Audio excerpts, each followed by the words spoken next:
전영신의 아침 저널 2부 화쟁 토론 시작하겠습니다. 오늘은 국민의힘 홍석준 의원 나오셨습니다. 어서 오십시오. 예, 안녕하십니까. 새해 복 많이 받으십시오. 예, 더불어민주당 전용기 의원 나오셨습니다. 어서 네, 오십시오. 안녕하세요. 전용기입니다. 네. 정말 새해 벽두부터 충격적인 사건이 벌어졌어요. 이재명 대표의 피습 사건. 자, 두 분께서는 어떻게 보셨어요? 국민적 갈등이 있는 거는 알고는 있었지만 이 정도로 또 심할 줄은 몰랐고 특히 또 정치하는 사람 입장에서는 앞으로 선거운동이라든지 이런 데 대해서 상당히 또 부담이 또 있는 것도 또 사실이고 좀 반성을 하자면 사실은 국민적 갈등을 국회라는 이런 정치의 영역에서 좀 녹여야 되는데 오히려 좀 국회에서 그런 어떤 갈등을 더 증폭시키지 않았나 네. 이런 좀 반성도 좀 해봅니다. 예. 저는 두 가지로 보는데 첫 번째는 하나는 이게 좀 세계적인 현상이기도 합니다. 왜냐하면 유튜브라든지 SNS로 인해서 소위 말해서 확정 편향적인 어떤 정보를 자꾸 얻게 되는 이런 어떤 기술 어떤 문화의 어떤 유산으로 어떤 구조적인 어떤 정치의 어떤 갈등 문화, 극단 문화가 더 세계적으로 양산이 되고 있다. 대표적으로 트럼프 지지자들이 이제 미국 그렇죠. 민주주의 어떤 전당인 그 캡itol을 이제 점령한 사태도 있지 않습니까? 네네. 미국 어떤 민주주의 역사에서 보면 있을 수 없는 일인데 이런 어떤 기술의 어떤 영향으로 인한 어떤 세계적인 좀 현상인 부분이 있는 것 같고 두 번째는 우리나라 같은 경우도 물론 과거에 박근혜 대통령 어떤 비습이라든지 몇 번 있었습니다만은 최근에 들어서는 특히 이제 박근혜 대통령 탄핵되고 난 이후에 네. 어떤 진영 간의 갈등이 갈등의 골이 굉장히 더 깊어졌다. 특히 이제 문재인 민주당 정부를 이제 거치면서 이런 어떤 일방을 좀 누르는 이런 어떤 정치 문화 이런 것들이 우리 대한민국 정치에서 어떤 국민의 어떤 감정 갈등의 골이 더 깊어지지 않았나 이런 좀 생각이 듭니다. 예. 지금 현재 어떤 언론 보도에 네네. 따르면 경찰이 공식적으로 확인하겠습니다만 언론 보도에 따르면 일단은 지금 2020년도에 이제 민주당으로 이제 입당을 했다고 이렇게 나오지 않습니까?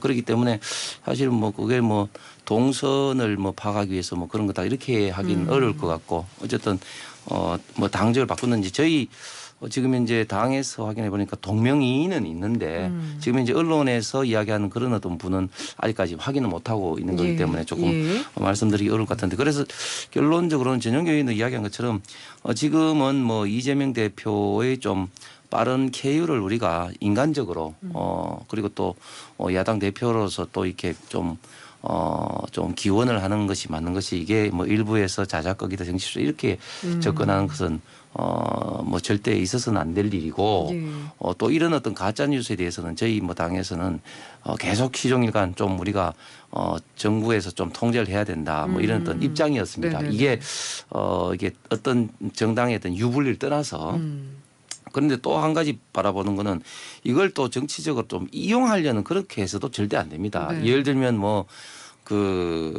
이경 전 대변인 같은 경우 이런 어떤 일이 일어난 것이 이제 윤석열 대통령의 어떤 그런 어떤 이념 기반의 어떤 카르텔 이런 식의 어떤 발언을 하기 때문이다. 또 양희 원영 의원 같은 정적 제거를 위해서 공적 권한 사적 이용은 그만해라 이런 식으로 이야기하는 것은 절대적으로 저는 특히 정치인으로서 해서는 안 될 그 이재명 대표의 위증교사 대장동 재판도 다 줄줄이 연기가 되잖아요. 그럼 총선 전에 1심 재판 결과 나오기 어려운 상황으로 가는 거죠? 어렵게 사실은 됐죠. 특히 이제 그 위정교사 부분에 있어서는 1심이 나올 가능성이 굉장히 좀 많았죠. 왜냐하면은 위정교사는 아주 단순한 사건이고 특히 위정교사의 어떤 주된 어떤 피의자가 본인이 다 인정을 했기 때문에 사실은 별 어떤 법적인 이슈도 지금 없는 상황에서 1심 판결이 나올 가능성이 굉장히 많았는데 이게 좀 연기될 가능성이 많고 나머지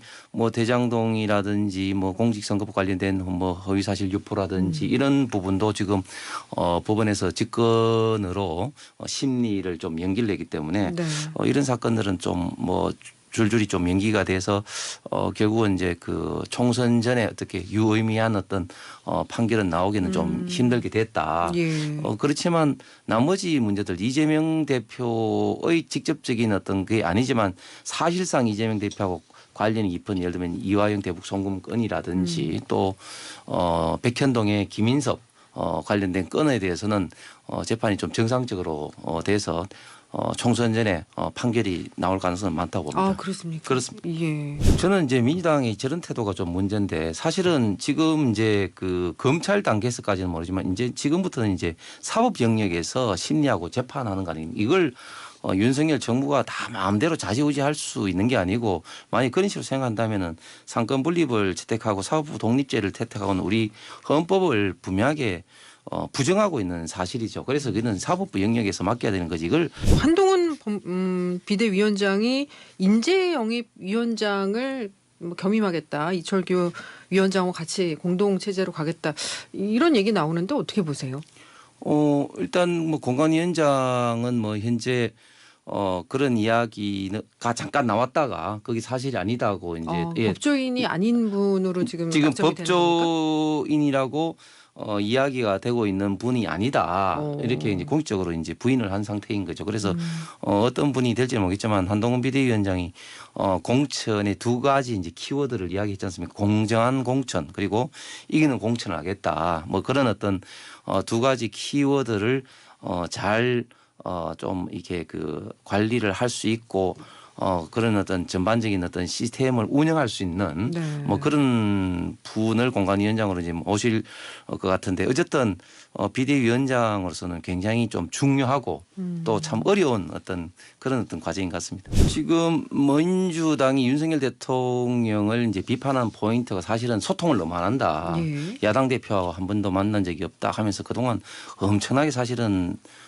이런 어떤 소통을 이제 프레임을 해서 비판했는데 막상 저희 이제 당의 어떤 그 대표가 김기현 대표부터 만나자고 해도 만나지 않고 특히 또 이런 어떤 신년인사회 같은 경우도 이번 피습 사건 전부터 불참 이런 통보를 했는 게 사실은 기존에 계속해서 소통의 어떤 부재를 가지고 비판한 민주당의 어떤 주장이 스스로 지금 이율 배반적이다고 생각이 들기 때문에 네. 너무 좀 안타까운 생각이 들고 저는 대통령의 특검에 대한 어떤 거부권 행사는 일단은 사실은 기본적인 이게 특검의 대상이 되지도 않기 때문에 저는 당연한 어떤 수순이라고 생각합니다. 그리고 저희 당에서도 지금 강하게 요구하고 있는데 왜냐하면 특검이 되기 위해서는 세 가지 요소 즉 과연 이게 권력형이냐 그리고 굉장히 중요하냐 그리고 검경이 수사를 하지 않았느냐 이런 세 가지를 보면 이게 이 도이치모터스 건은 김건희 여사가 대통령과 이제 결혼하기 이전의 어떤 건이었고 그 다음에